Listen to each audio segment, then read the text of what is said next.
আমাদের মধ্যে যদি এই রকম দেখা যায় যে কেউ ঐক্যের বাইরে গিয়ে ভারতের তোষণ নীতি করছে, অর্থাৎ আমাদের স্বাধীনতা এবং সার্বভৌমত্বকে বিলিয়ে দেওয়ার চেষ্টা করছে, তাদেরকে আমরা আমাদের দলে আবার টেনে আনবো, না পারলে আমরা তাদেরকে ছুঁড়ে ফেলে দেব। বাংলাদেশে ভারতের পতাকা মারানো হচ্ছে, পা দিয়ে মারানো হচ্ছে, সেসব অভিযোগ করছি। তো এই অভিযোগগুলোকে আপনি এইরকম কোনো ঘটনা ঘটেনি, এটা সম্পূর্ণ মিথ্যাচার, ভুয়া তথ্য। ভারতের কিছু সাংবাদিক, অপসাংবাদিক এই ধরনের খবর ভারতে বসে বসে দেয়, বাংলাদেশের কোথায় ঘটেছে, কে করেছে, এ সমস্ত তথ্য তারা দেয়নি। ধন্যবাদ আপনাকে।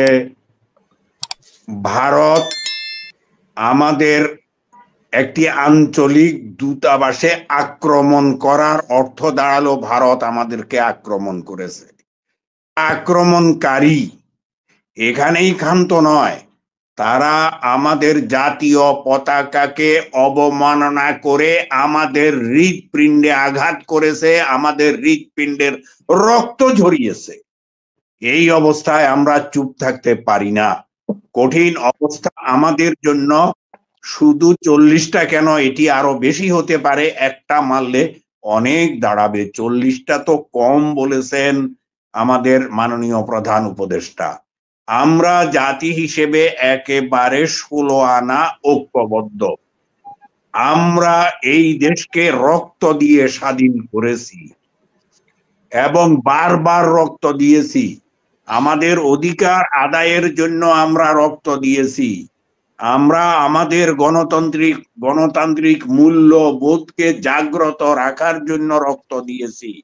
আমরা আমাদের নিজেদের ভবিষ্যৎ গড়ার স্বপ্নকে বাস্তবায়নের জন্য রক্ত দিয়েছি। এত রক্ত বৃথা যাবে না।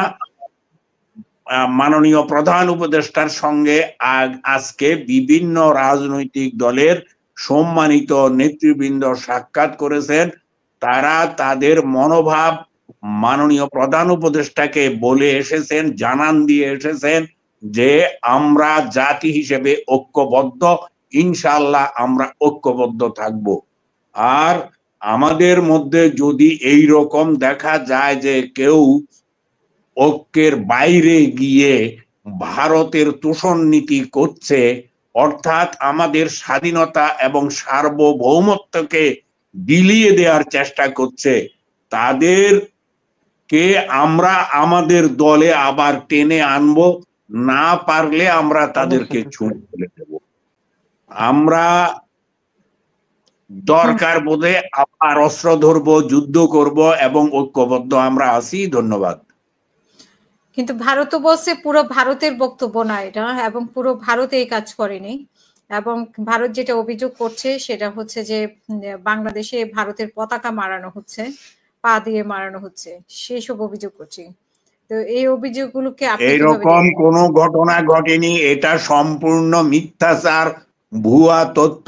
ভারতের কিছু সাংবাদিক, অপসাংবাদিক এই ধরনের খবর ভারতে বসে বসে দেয়, বাংলাদেশের কোথায় ঘটেছে, কে করেছে, এ সমস্ত তথ্য তারা দেয়নি। আর যে আক্রমণ করেছে আমাদের আগরতলার আঞ্চলিক দূতাবাসে, তাদের 3 জন পুলিশ কর্মকর্তাকে বরখাস্ত করেছে, 7 জনকে গ্রেপ্তার করেছে এবং গ্রেপ্তার অভিযান আরো চলছে। এটা তাদের স্বীকৃতি, আমাদের নয়। ভারত এই যে কথা বললো যে ভারত গোটা ভারতে হয়নি, আরে গোটা ভারতের প্রতি পাড়ায় মহল্লায় কি আমাদের দূতাবাস আছে? নাই তো। আমাদের দূতাবাস তো কয়েকটি জায়গায়, এটা স্বাভাবিক। আর এই দূতাবাস হলো একেবারে নিজের ভূখণ্ড।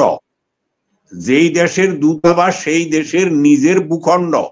এখানে আক্রমণ করার অর্থ হলো ওই দেশকে আক্রমণ করা, এবং ভারত এই আক্রমণ করছে, এটা সারা দেশ, সারা পৃথিবীব্যাপী স্বীকৃত যে আক্রমণ করেছে